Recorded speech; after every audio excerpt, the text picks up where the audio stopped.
Okay, dead iPhone 3GS. Will not charge, won't power up, not recognised in iTunes, won't do anything. Totally dead. This is how to fix them.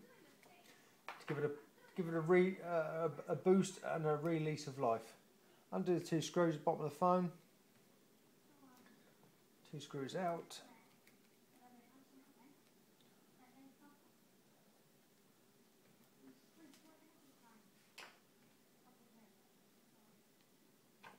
Remove the screen.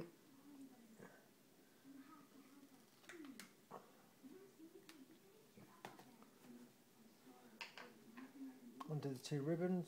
Sorry, 3 ribbon cables at the top.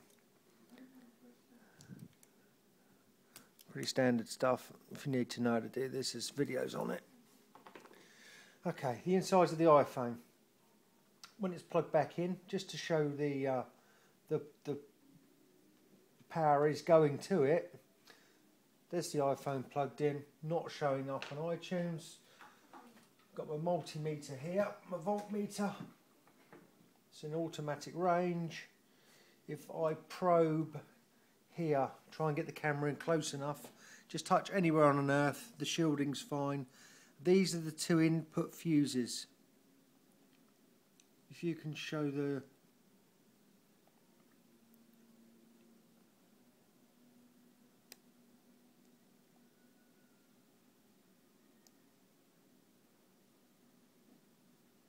okay, show the screen. 4.95 volts go into the phone. Okay, right. Here's the fuse that everyone insists that blows. It's not, because the power doesn't get to the fuse. Keep on the earth. Here's the main fuse down here, which people insist blows. As you can see on the multimeter, there's no voltage getting to that fuse. So this is how you fix it. A little bit scary, but this is it. Simple. Okay, keep an eye on the in the phone. Down here, can you zoom in on that? There's two little resistor fuses down in here. Can you see them? Okay, what you need is a bit of wire, a bit of solder, anything light, but don't try this from the mains. Have it plugged into your computer so the computer can turn off the power if it needs to. It won't damage it, it'll just turn off the USB port. So you put one end on one of them fuses. These are the input fuses from the charging port. Don't be scared. This is I've done it before, it works. One end on there, the other end, this side to the fuse, this side to the fuse, to this fuse down here. Right, I'm going to touch that on there.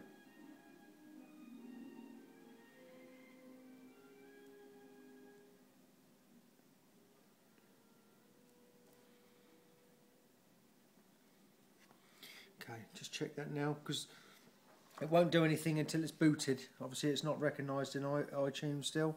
So all we've got to do now is check that we've got a voltage down here. That should have bump started the circuit inside the phone.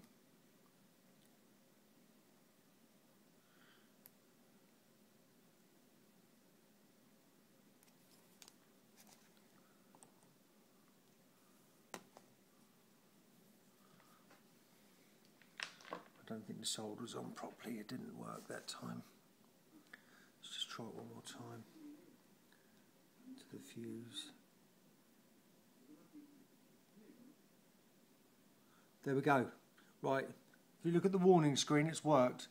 It's saying that the USB device was drawing too much power, so it's turned the device off, the port off. Unplug it, unplug the USB, plug it back in. Acknowledge the warning. Go OK. Right, let's quickly check that fuse again. This side, there was no power going to the fuse, so let's check it now. If you look on the screen now, we've got 3 volts going to the fuse. So that's opened up the circuitry inside the phone. The phone is now charging. Push the power button. Obviously the screen's not on, so I can't do a lot. but push the power button.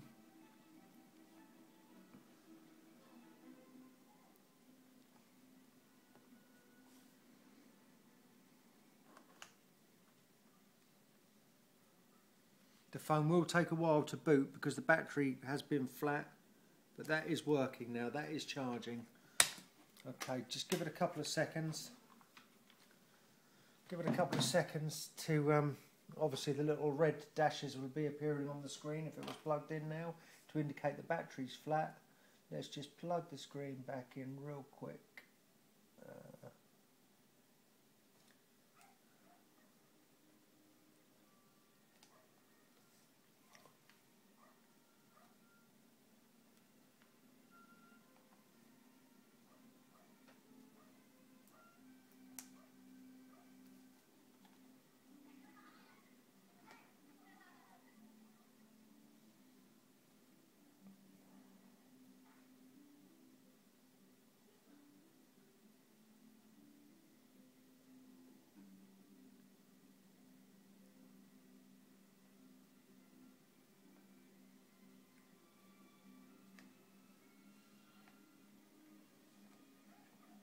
The battery's totally flat in this one.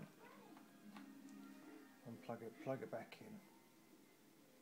We should get some signs of life in a moment.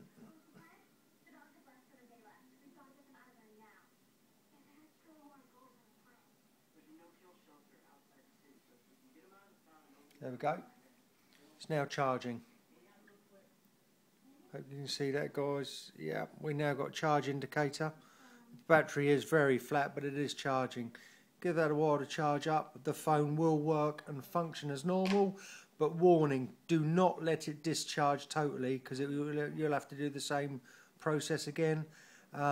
This fault was caused by using a cheap charger for the phone. So there you go, that's how you fix them.